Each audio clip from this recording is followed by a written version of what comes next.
This is my solution for the problem that we did Friday of week 4. And we were talking about energy stored in a capacitor.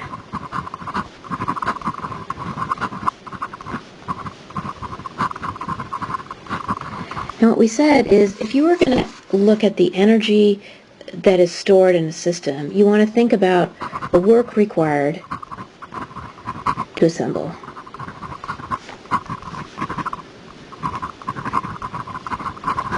And what we realized is that the energy in the system, or the work required to assemble it, has to be added up piece by piece. So that if you put, say, some charge Q in some potential difference V, and then you add the next charge, well, now there's a new potential difference. So really what you should do is you should sum each charge times the potential when that charge was added. So where VI is the potential at that time.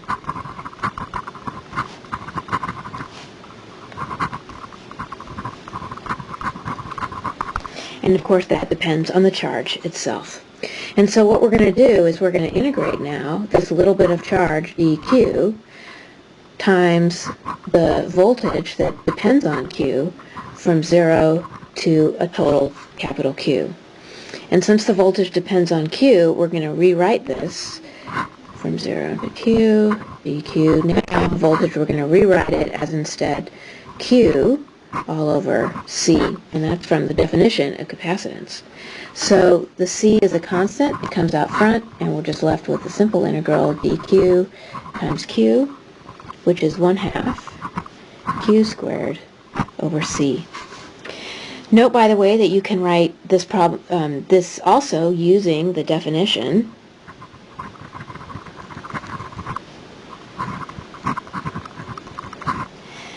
So you could write this instead as a delta V and a C squared.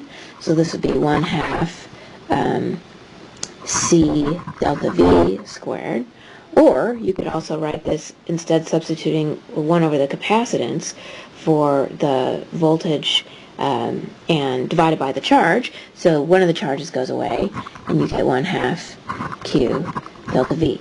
So that skips a little bit of algebra here, but these are all really equivalent to each other, and you should do the steps to convince yourself that that's true. Okay, so we can use any of these we want, yeah, so if we were going to find the potential due to just our equivalent, and we found that the equivalent capacitance in this problem was 4 microfarads, and we put 10 volts across it. So what I don't know is the charge, so I'm going to pick this variant, and I get 1/2 times 4 microfarads times 10 volts squared.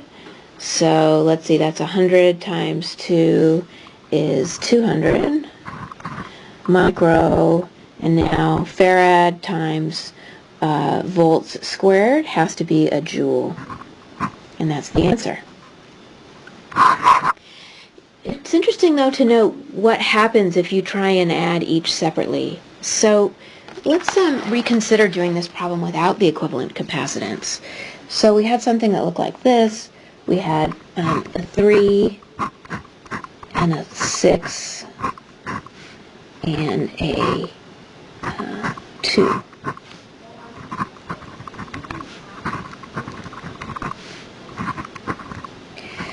And what we realize is that if there's 10 volts across the whole system, then there's also 10 volts potential difference across the 2 microfarad capacitor. But knowing that there's 10 volts across the top, that's not really enough to figure out what's going on across the top. But I do remember that these in series have the same Q. So that means that the voltage difference across them, so the voltage difference across them has to be inversely proportional to the capacitance. Let me see if that makes sense. They have the same, yeah, it does make sense, because if they have the same delta Q, then they have the same C delta V. And so if delta V is big, capacitance must be small. conversely, if capacitance is big, then delta V must be small. And so I see that these actually have to be a ratio of 2 to 1. And so there must be a potential difference across the first capacitor that is twice as big as the potential difference across the second capacitor. Well, that must be 3 1/3, so this would be 3 1/3 volts versus 6 2/3 volts. So this actually allows me to calculate so I'll finish writing here. So delta V is proportional to, I should say proportional to, not equal, 1 over C for capacitors in series. Okay, so I can find the total U.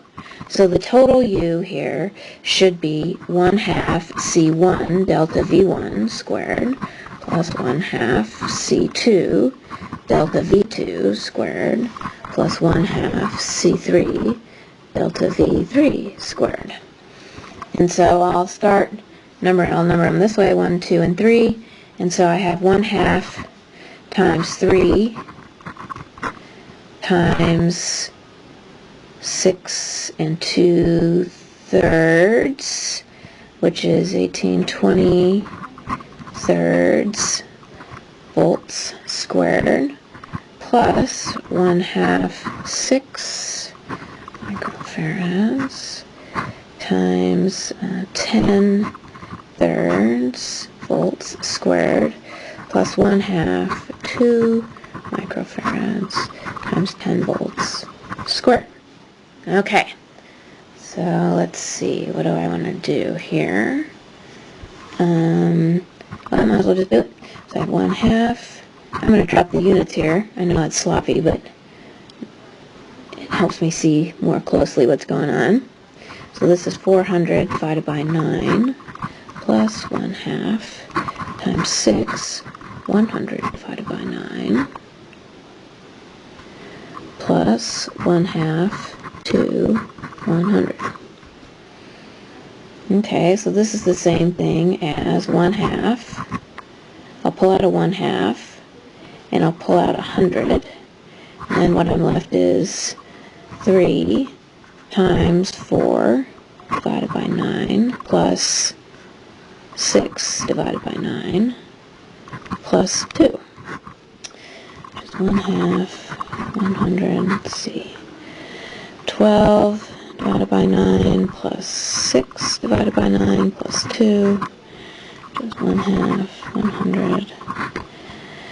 6 and 12 is, 18. Oh, good. 18 divided by 9, which is 2, plus 2, which is 4, times 1/2, which is 2, which is 200. Yay! It's exactly the same. And that makes sense, right? If I'm calling it equivalent capacitance, well, it better be equivalent. And in this case, we've shown conclusively that it absolutely is. Enjoy!